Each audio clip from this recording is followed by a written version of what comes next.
کے جو تخلیق ہے، سینٹ کا جو بنیادی مقصد ہے وہ یہ ہے کہ پاکستان کی چاروں اکائیوں کی نمائندگی، نمائندگی، یکساں حقوق اور یکساں فرائض۔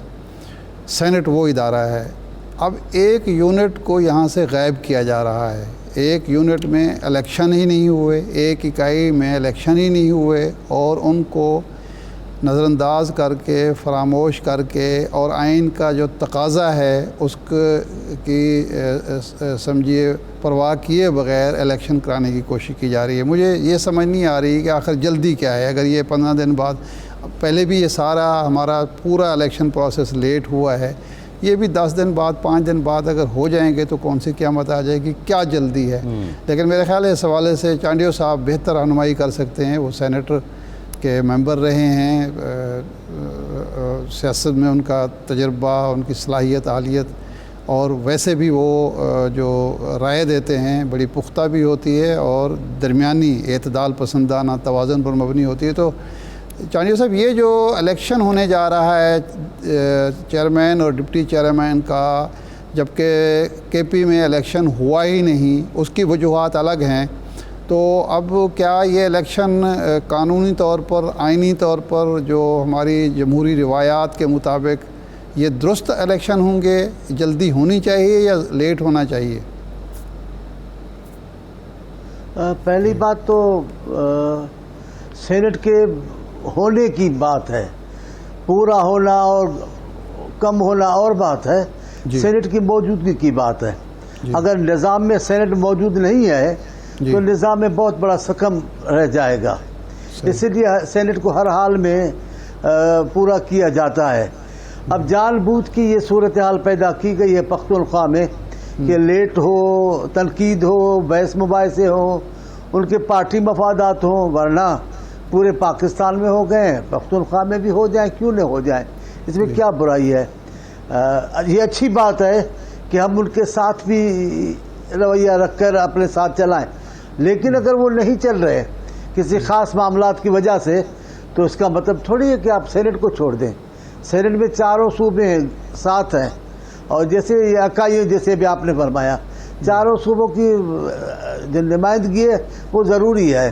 تو ہم خواہش تو یہی ہوگی میری بھی کہ سینٹ پوری ہونی چاہیے اور وقت پر ہونی چاہیے، لیکن اگر کوئی جان بوجھ کے ایسی صورتحال پیدا کر رہا ہے تو ایسے تو نہیں تو آئینی معاملات روک دیے جائیں۔ یہ روایت پڑی ہوئی ہے، ہم جان بوجھ کر آئین سے انحراف کرتے ہیں، آئینی تقاضاؤں سے انحراف کرتے ہیں، جمہوری روایتوں سے ہم انحراف کرتے ہیں، اسی لیے ہمیں نقصان بھی کھانا پڑتا ہے۔ اصل بات تو یہی ہے۔ چانڈیو صاحب، یہ الیکشن جو دل کی چانڈیو صاحب الیکشن جو ملتوی ہوئے ہیں وہ کے پی کے گورنمنٹ نے یا کے پی کے اسمبلی نے نہیں کیے، وہ الیکشن کمیشن نے ملتوی کیے ہیں۔ لا رہے، میں اس سے انکار نہیں کر رہا ہوں، میں کے پی کے کی حکومت کی بات نہیں ہے، کے پی کے حکومت کے رویے کی ضرور بات ہے۔ ان کا رویہ جو ہے وہ جس قسم کا تھا وہ آپ جانتے ہیں، اب کیونکہ تفصیل میں نہیں جا رہے ہیں، لیکن ایک بات طے ہے کہ سینٹ کے مکمل ہونے میں اشد ضروری ہے قانونی طور پہ۔ سینٹ چاروں صوبوں کی نمائندگی کرتی ہے، لیکن میں ایک بات آپ کو دل کی بات بتاتا ہوں، جو ایمانداری کی بات ہے، شاید دوسرے بھی کرتے ہوں، لیکن میں آپ سے کرتا ہوں، آپ سے ہمیشہ میری اسی طریقہ کار کی گفتگو رہی ہے۔ سینٹ کو جو ہونا چاہیے تھا وہ نہیں ہے، سینٹ کو جو اختیار ہونا چاہیے وہ اختیار نہیں ہے، سینٹ کے پاس قانون سازی کا کوئی بھی اختیار نہیں ہے، سینٹ کو بجٹ میں کوئی عمل دخل نہیں ہے۔ جب تک سینٹ کو بجٹ میں عمل دخل نہیں دیا جائے گا، سینٹ کو کوئی اہمیت نہیں دے گا۔ آتے ہیں، پیسے لیتے ہیں، بہت بڑا خرچہ ہوتا ہے، لیکن تقریریں کرتے ہیں اور تقریروں کے بعد چلے جاتے ہیں، فیصلہ کوئی نہیں ہوتا۔ سینٹ کے فیصلے کو قانونی حیثیت حاصل نہیں ہوتی، وہ تو ایسے کھانا پوری ہے کہ ہم قومی اسمبلی کے قانون کو سینٹ میں لاتے ہیں۔ ذرا بھٹو صاحب نے جو آغاز کیا وہ یہ کہ سب کو شریک کیا، لیکن سینٹ کو جو ہونا چاہیے بااختیار وہ سینٹ نہیں ہے۔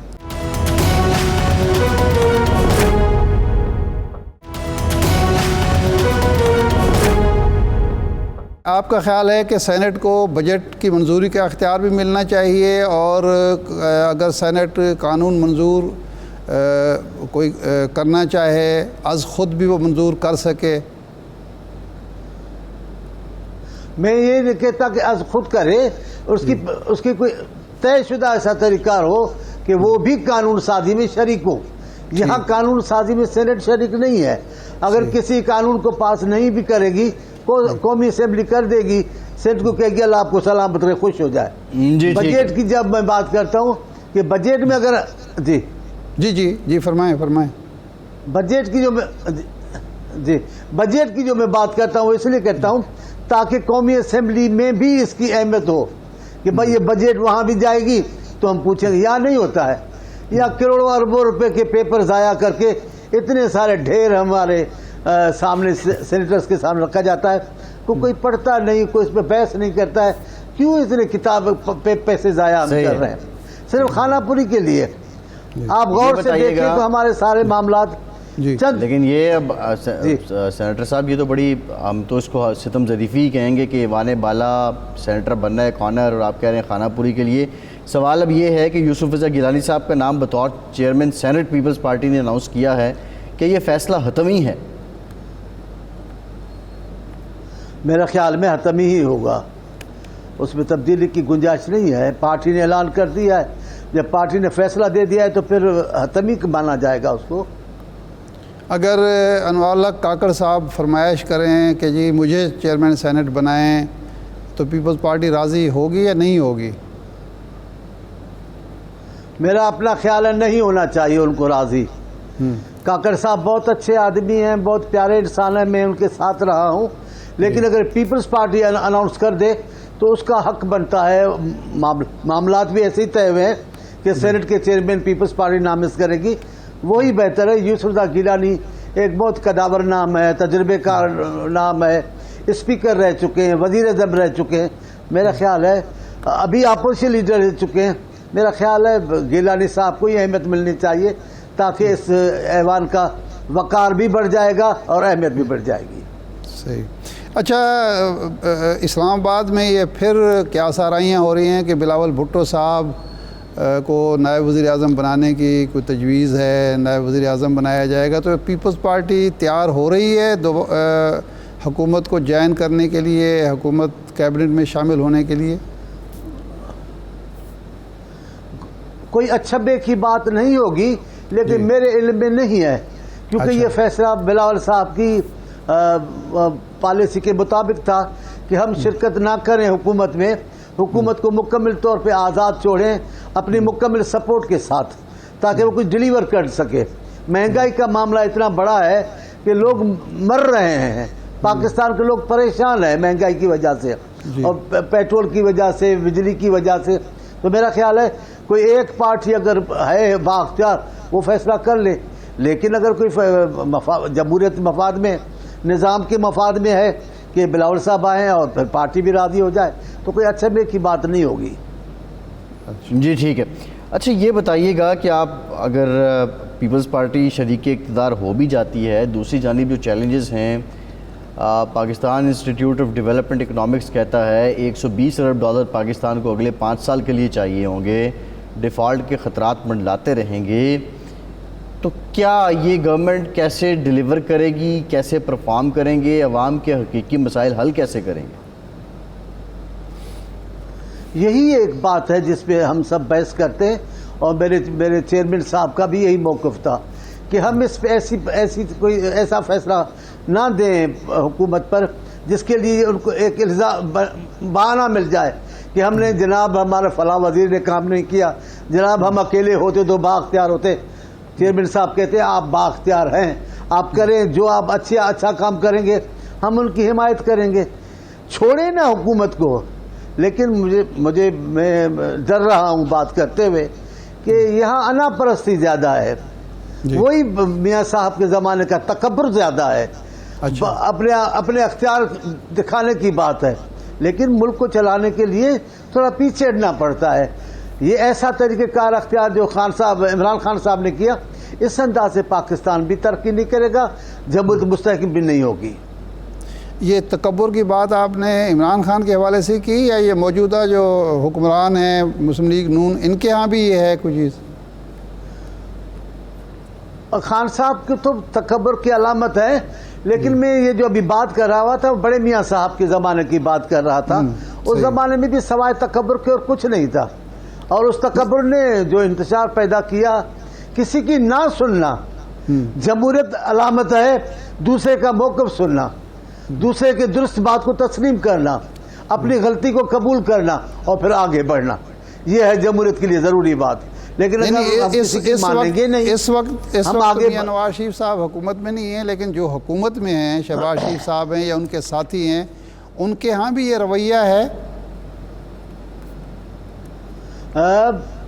فرق ہے.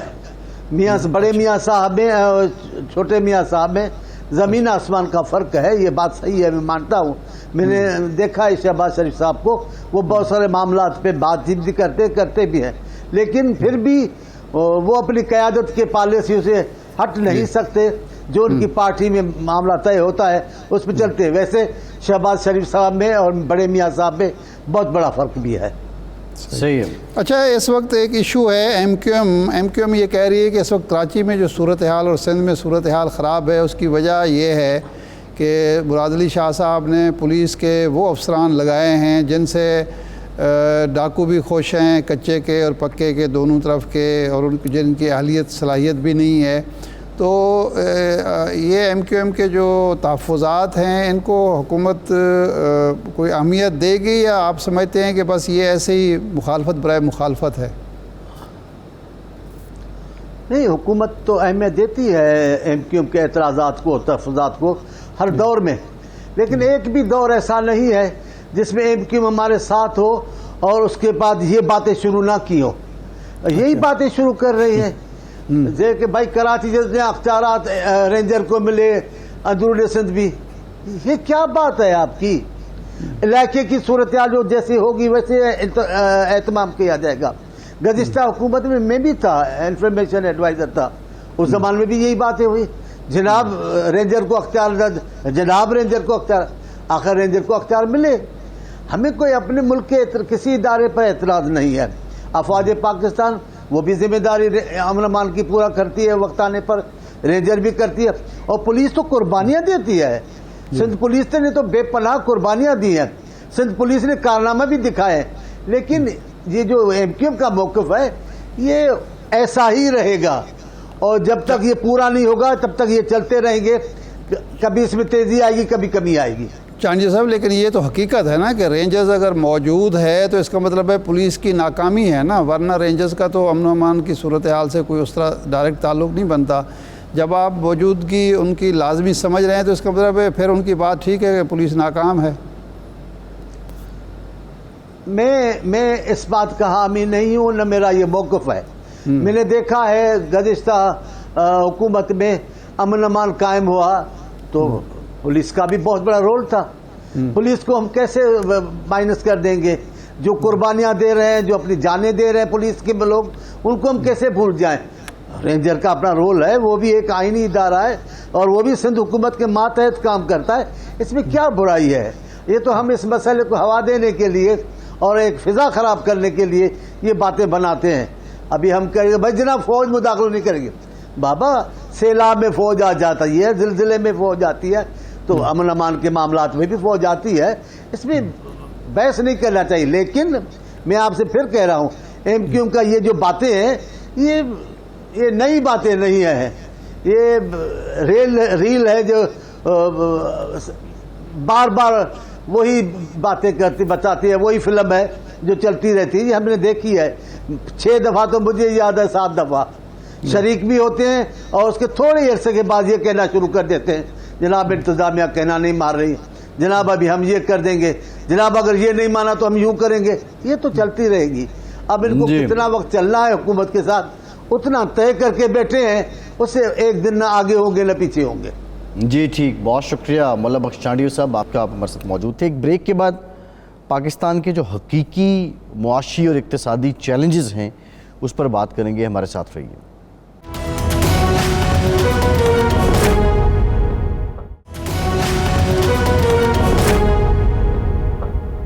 بریک کے بعد ایک بار پھر سے آپ کو خوش آمدید کہیں گے. ڈاکٹر فاروق سلیم صاحب پاکستان کے ماہناز معیشت دان ہمیں جوائن کر چکے ہیں. ڈاکٹر صاحب thank you very much for your time. Doctor صاحب، وزیر اعظم صاحب کا دورہ ہے سعودی عرب کا، محمد بن سلمان سے ملاقات بھی ہوئی ہے، اور اب یہ بھی شنید ہے کہ جو $5 ارب سرمایہ کاری پیکج ہے، اس سے متعلق کوششیں تیز ہو رہی ہیں۔ آپ سمجھتے ہیں کہ عید کے بعد اس پر کوئی بڑی پیش رفت ہوگی، اور کن شعبوں میں سعودی عرب جو ہے وہ سرمایہ کاری کرے گا؟ جی فیصل صاحب، سرمایہ کاری کا جو سب سے زیادہ انٹرسٹ سعودی عربیہ کی طرف سے آ رہا ہے وہ ریکوڈک مائنز کے اوپر مجھے نظر آ رہا ہے۔ اب سعودی عربیہ کا جو طریقہ کار ہے جو اپنے بردر کنٹریز کی مدد کرنے کا، وہ میں سمجھتا ہوں کہ کافی بدل گیا ہے۔ بجائے اس کے کہ وہ ملکوں کو لونز دیتے رہے، وہ زیادہ اپنی انویسٹمنٹ ایکٹیویٹی میں زیادہ انٹرسٹڈ لگتا ہے۔ ریکوڈک کا جو انٹرسٹ ہے وہ سعودی عربیہ کا کوئی نیا نہیں ہے، لیکن اس میں معاملہ یہ آ رہا ہے کہ ابھی جو مائنز ہیں ان کا جو نیا اگریمنٹ طے ہوا ہے اس میں 25% حکومت بلوچستان ہے، 25% حکومت پاکستان ہے، اور 50% شیئر جو ہے وہ بیرک گولڈ کا ہے۔ اور ان تینوں اینٹیز میں سے کوئی بھی اپنی جو شیئر ہولڈنگ ہے وہ کم نہیں کرنا چاہتا۔ سب کو ریکوڈک کے اندر اتنا پروسپیکٹ نظر آتا ہے فیوچر کے اندر۔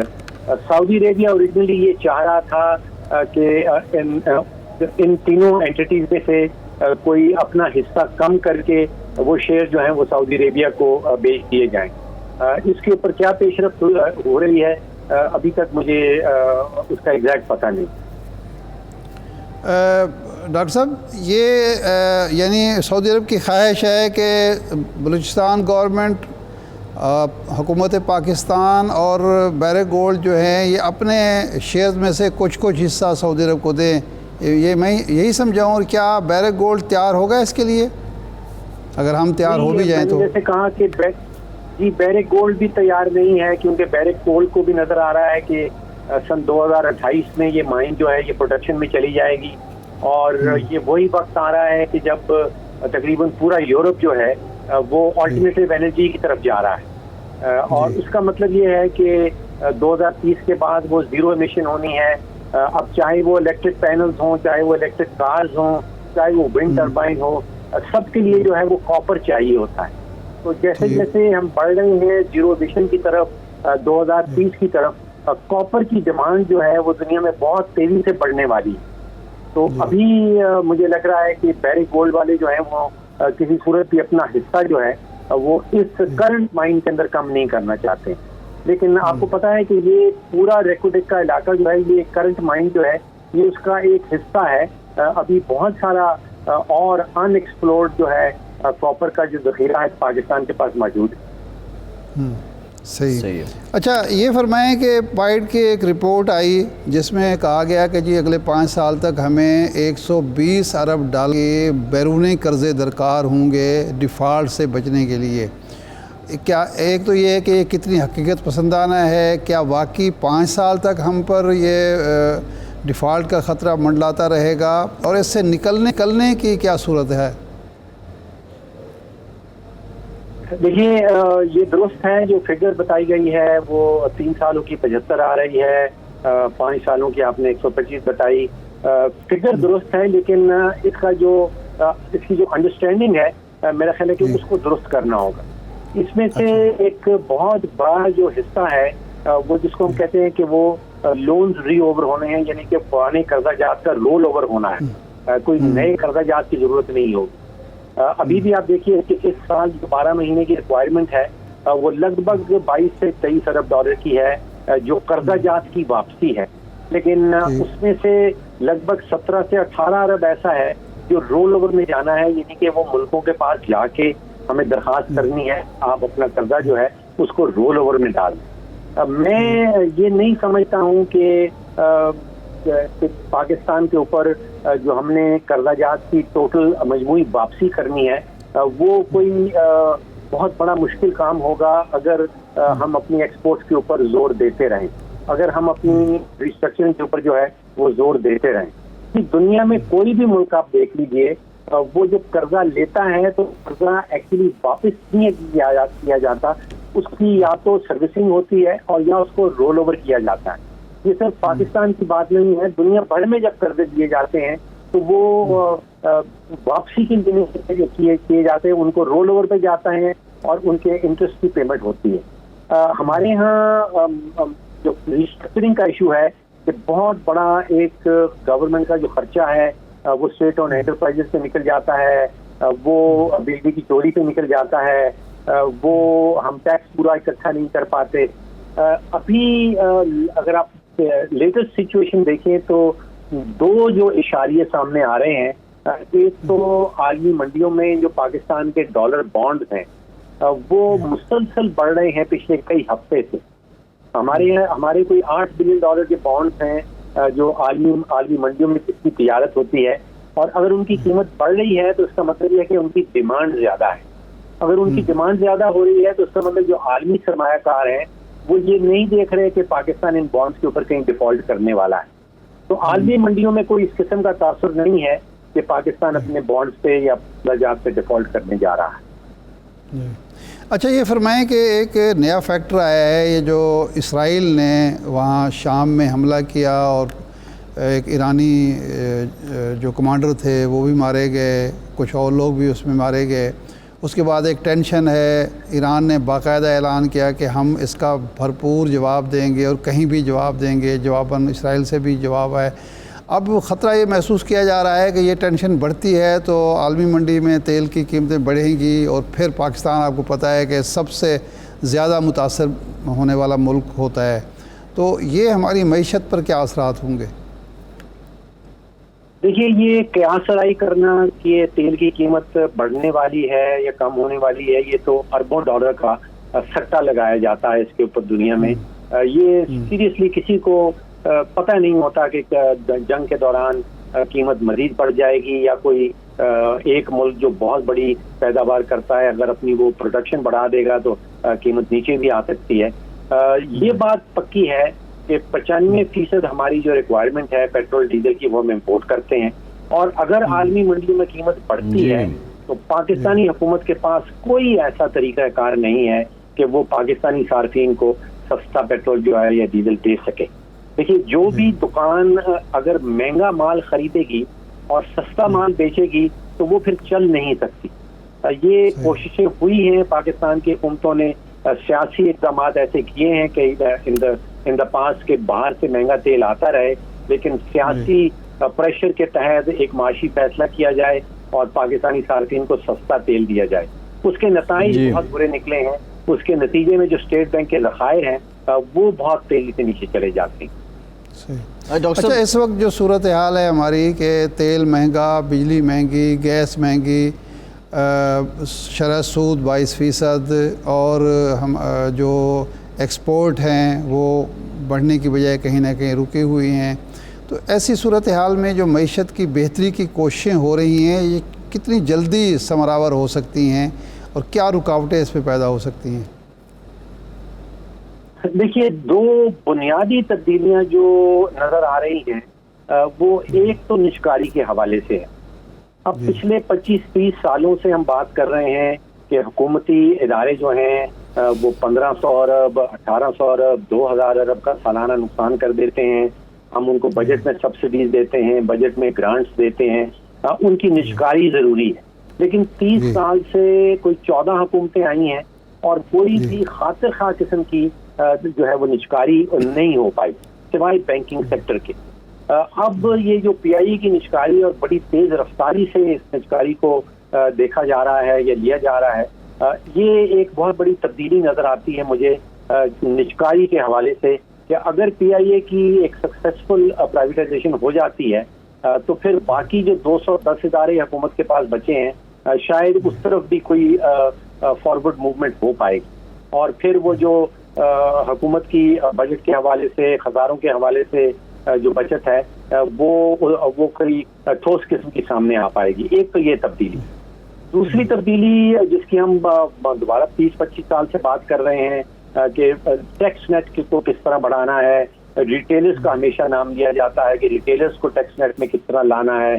جب بھی ریٹیلرز کو لانے کی کوشش کی جاتی ہے تو پھر پتہ چلتا ہے کہ شاید وہ پی ایم ایل این کی کانسٹیٹوئنسی ہے، اس لیے پی ایم ایل این ان کو ٹیکس نیٹ میں نہیں لانا چاہ رہی. اب پہلی مرتبہ ایسا ہوا ہے 25 سالوں میں کہ ایک کا جو قانونی کارروائی ہے، لیجسلیشن جو ہے، قانون سازی ہو گئی ہے ریٹیلرز کو ٹیکس نیٹ میں لانے کے لیے۔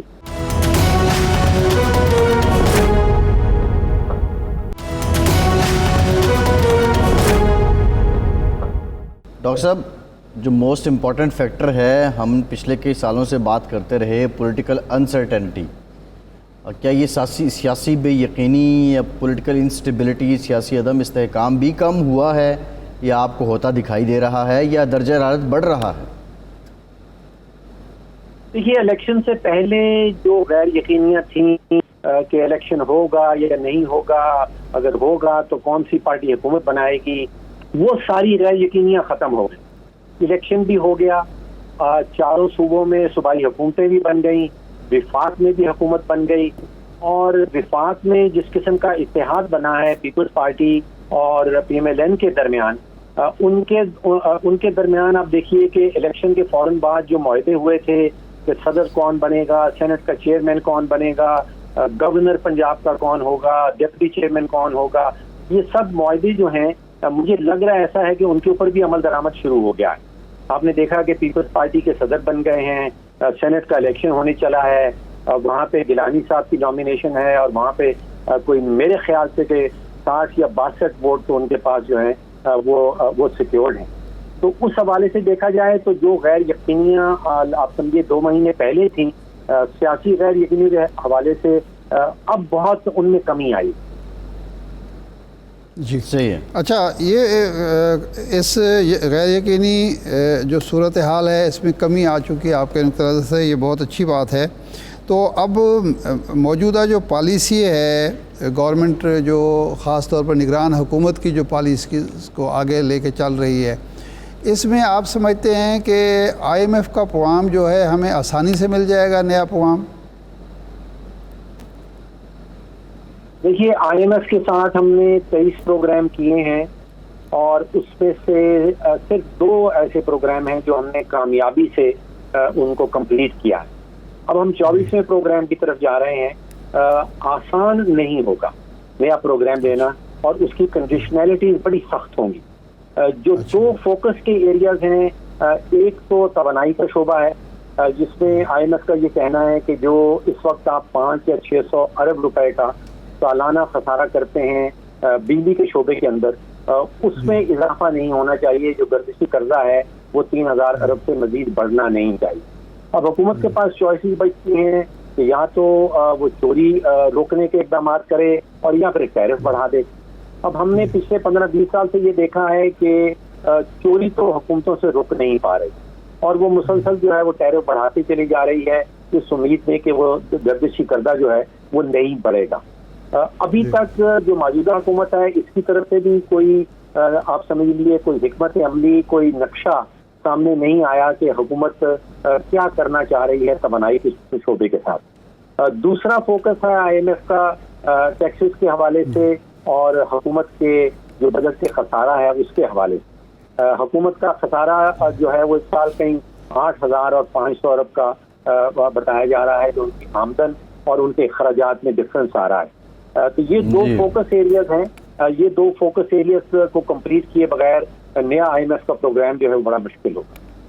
جی ٹھیک، بہت شکریہ ڈاکٹر فاروق سلیم صاحب کا۔ شاہد صاحب، شاہد خاقان عباسی صاحب کی سیاسی جماعت الیکشن کمیشن وہ پہنچ گئے ہیں، جو کاغذی معاملات ہیں، قوائف ہیں، وہ جمع کروا دیے ہیں، اب جماعت رجسٹرڈ ہوگی۔ یہ جماعت کیسی ہوگی؟ کیا یہ جماعت اس آئیڈیالوجی یا اس سوچ کا مظہر ہوگی کہ سب اچھے لوگ ساری سیاسی جماعتوں سے ایک جگہ اکٹھے ہو جائیں، یا یہ جماعت عوامی حقوق کا پرچار اس طرح کرے گی کہ یہ تھڑے کی جماعت ہوگی، چوک چوراہے کی جماعت ہوگی، گلی کوچے کی جماعت ہوگی، میسز کی جماعت ہوگی، یا آپ سمجھتے ہیں کہ یہ جماعت کم اور تھنک ٹینک زیادہ ہوگا جس کی سفارشات اور مشورے بڑے جاندار ہوں گے؟ دیکھیں، سیاسی جماعت پاکستان میں بنانا کوئی مشکل کام نہیں ہے۔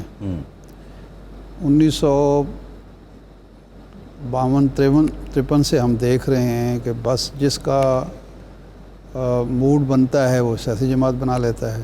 ابھی ہم پچھلے اگر 20-25 سال میں دیکھیں تو ہمیں اتنی غلام مصطفیٰ جتوئی صاحب کی سیاسی جماعت بنی، نیشنل پارٹی، فلاپ، اتنے الیکٹیبلز اکٹھے ہو گئے، لگتا تھا کہ اگلا اقتدار بس ان کا ہے، لیکن جب الیکشن ہوئے تو پتہ چلا کہ جتوئی صاحب خود بھی نہیں جیت پائے اور ان کو پھر کہیں اور سے الیکشن لڑنا پڑا۔ اس کے بعد ایک چٹھا صاحب، محمد حسین چٹھا صاحب تھے، بزرگ سیاستدان، ان کی سربراہی میں ایک مسلم لیگ بنائی گئی، وہ آپ پتہ ہی نہیں ہے کہ وہ کہاں گئی پارٹی۔ پھر حامد ناصر چٹھا صاحب کی سربراہی میں ایک سیاسی جماعت بنی، پھر میاں محمد اظہر صاحب کی سربراہی میں ایک مسلم لیگ کاف وجود میں آئی، قائد اعظم۔ وہ اتنی اس کا تو پتہ پاورفل چلا ہے جماعت صاحب تھی کہ وہ جماعت بنی اور چند ہی مہینوں میں اقتدار میں آ گئی، اور چاروں صوبوں میں اور مرکز میں 2/3 میجارٹی کے ساتھ اقتدار میں آ اور گئی۔ میاں اظہر صاحب فارغ ہو گئے، اور میاں اظہر صاحب فارغ ہو گئے، پہلے میاں اظہر صاحب فارغ ہوئے، اس کے بعد جماعت فارغ ہوئی، اور اب جو ہے وہ اب فارغ التحصیل ہیں۔ اب وہ یعنی حد یہ ہے کہ چودھری شجاعت صاحب اس کے صدر تھے، اور پرویز الہی صاحب بھی اس جماعت سے نکل گئے، وہ اپنا دھڑا جو ہے وہ لے گئے۔ لیکن نمائندگی تو ارشاد صاحب ان کی ہے اب بھی، وہ ایسے ہی ہے نا، وہ بس ٹھیک ہے، پارلیمان میں تو ہیں۔ ہاں بالکل، وہ آپ کو پتہ ہی ہے کہ کیسے ہے، کیوں ہے۔ تو ایم کیو ایم بنی، وہ بھی قومی جماعت بنانے کے موڈ میں تھے، لیکن وہ کراچی، لیکن ایک حیدرآباد سے مضبوط آگے نہیں علاقائی نکل جماعت سکے۔ بنی۔ ہاں، لیکن اس کی بھی کچھ وجوہات ہیں۔ جی، پچھلے الیکشن میں تو آپ کو پتہ ہے کیا ہوا تھا۔ اصل یہ ہے کہ کیا یہ جماعت تناور درخت بنے گی؟ اگر تو یہ گملے میں پیدا ہونے والا پودا ہے تو یہ تناور درخت نہیں بن سکتا۔ یہ گملہ کس کا ہے یہ آپ مجھ سے بہتر سمجھتے ہیں، لیکن اگر یہ واقعی کھلے میدان میں، کھیت کھلیان میں جو ہے پودا لگایا جا رہا ہے بڑی نیک نیتی کے ساتھ، اور جو اس کے تقاضے ہیں وہ پورے کیے جائیں گے، ایک پودے کو چنار کا درخت آپ نے بنانا ہے یا وہ جو ہے گملے کا ایک ہوگا مصنوعی پودا جو موسم کے ساتھ ہی خار و خس رہ جائے، پھر وہ اس کی کوئی وہ نہیں ہے۔ وہ جب عمران خان صاحب نے پی ٹی آئی بنائی تھی تحریک انصاف، تو ایک جملہ کہا تھا بینظیر بھٹو صاحبہ نے، وہ تاریخی جملہ ہے، انہوں نے کہا تھا کہ میں توقع کروں گی کہ عمران خان، کیونکہ کپتان مشہور تھا، کپتان جو ہے میچ فکسنگ نہیں کریں گے، تو شاہد خاقان عباسی صاحب صاف ستھرے آدمی، ان کی شہرت یہی ہے، صاف ستھرے ایک سیاستدان کی ہے، تو اگر تو وہ اس نقطہ نظر سے سیاسی جماعت بنا رہے ہیں کہ یہ موجودہ جو مسائل ہیں ملک کے اور جو بحران ہیں ان سے سیاسی جمہوری آئینی تقاضوں کے مطابق نمٹنا چاہتے ہیں، آئین کی پابندی، جمہوری اصولوں کی پاسداری اور سیاست کے جو مسلمہ روایات ہیں ان کے مطابق یہ جماعت بنا رہے ہیں، تو ہم ان کے لیے دعا گو ہیں۔ جہاں یہ باتیں سنی ہیں کہ ہر سیاسی جماعت میں اچھے لوگ ہیں، اگر یہ انہی ایوانوں میں، انہی بیٹھکوں میں یہ فارمولہ طے پایا ہے تو پھر اس کے کوئی کامیابی کے امکانات نہیں۔ میرا سوال یہ کہ ابھی سیاسی جماعت کی گنجائش ہے؟ نہیں، بالکل نہیں ہے۔ دیکھنا یہ ہوگا جب دیکھنا، یہ بڑی عجیب بات ہے کہ نہ سیاسی جماعت کا کوئی کنونشن سامنے آیا ہوا ہے، ری امیجننگ پاکستان کتنے کنونشن؟ نہیں، وہ تو دیکھیں، وہ تو سیاسی جماعت تو نہیں تھی نا، وہ تو ایک سیمینار ہوئے، اس طرح کے سیمینار تو روزانہ ہوتے ہیں، یہ تو کوئی بات نہیں ہے۔ نہ سیاسی جماعت کا کوئی کنونشن ہوا ہے، نہ سیاسی جماعت کا کوئی منشور اور ایجنڈا سامنے آیا ہے، نہ سیاسی جماعت کا کریں گے نا اس کا میں بات سنو، میں جو بات پوری کرنے تھا نا، سیاسی جماعت کی رجسٹریشن پہلے کرائی جا رہی ہے۔ یہ وہ جو ہے نا گھوڑے کے آگے تانگا باندھنا، تانگے کے آگے گھوڑا ہوتا ہے نا، یہ تانگا آگے ہے اور گھوڑا پیچھے ہے، حالانکہ گھوڑے کو آگے ہونا چاہیے۔ اچھا شاہ صاحب، یہ آپ بات ٹھیک کر رہے ہیں، لیکن میرا جو سوال ہے اگین وہی ہے اسی جگہ پہ۔ دیکھیں، جو پاکستان کی سیاست ہے نا، وہ ریفارمز تو ضرورت ہیں پاکستان کی، لیکن جو طرز سیاست ہے، جو انداز سیاست ہے، وہ وہی ہے، للکار والا، تمام ابھی تک نعرے والا۔ ان دو گروپوں میں